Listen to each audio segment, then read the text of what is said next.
अभ्यास 100। अध्यक्ष महोदय, दार्जिलिंग जिले के लिए एक परियोजना मंजूर की गई है। समस्त देश में से चयन किए गए जिलों में इन परियोजनाओं को चलाने के लिए भारत सरकार ने विशेष एजेंसियां स्थापित की है, जिनको भारत सरकार से अनुदान मिलता है।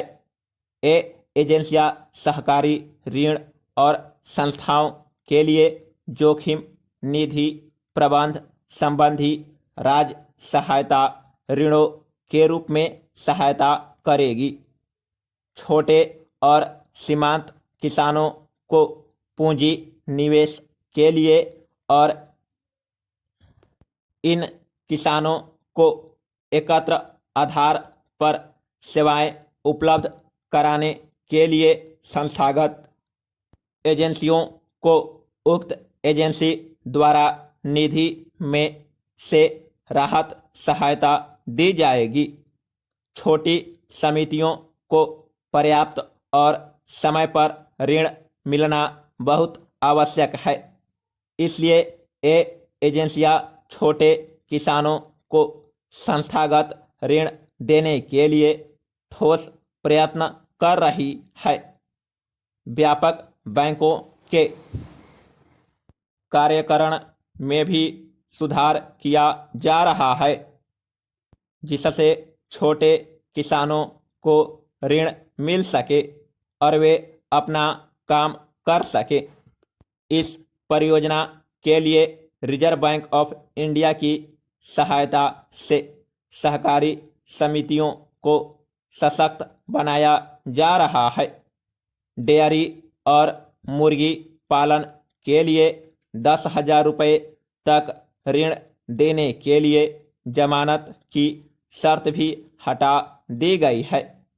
खेती वाले क्षेत्रों की किसान जनता की सामाजिक एवं आर्थिक स्थिति में सुधार करने के लिए मैं बहुत उत्सुक हूँ।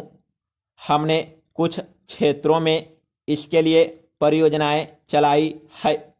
इस प्रकार की 9 परियोजनाएं स्थापित की गई है और वर्ष 1970-71 में 15 और परियोजनाएं स्थापित की जाएंगी। इन क्षेत्रों में वैज्ञानिक तरीके अपनाने पर बल दिया जा रहा है, जिससे वहां के उत्पादन में वृद्धि हो।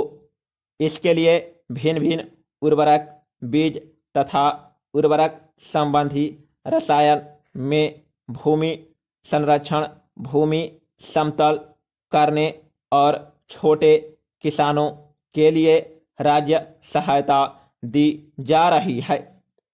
जहां तक सूखाग्रस्त क्षेत्रों का संबंध है, 54 जिलों में ग्रामीण निर्माण कार्यक्रम चलाए जा रहे हैं।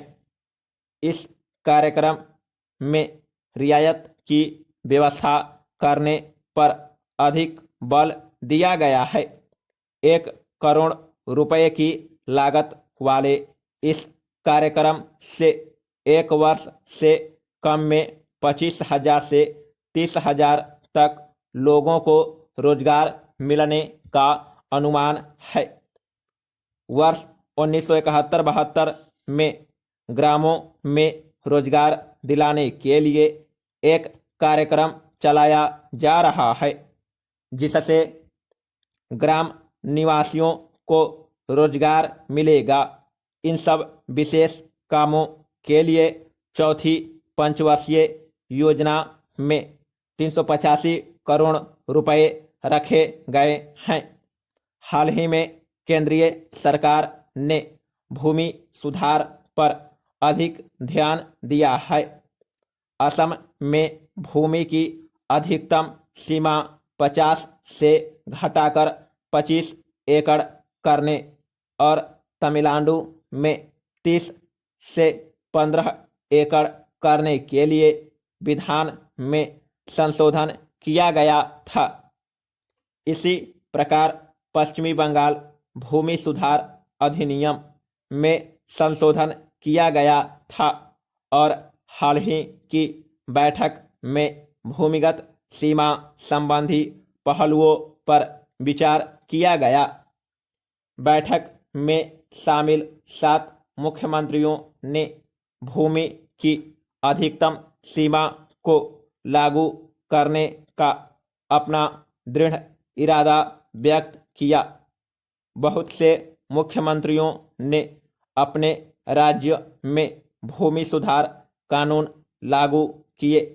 इन कानूनों के द्वारा गरीबों और भूमिहीनों को जमीनें दी गई है। समाप्त।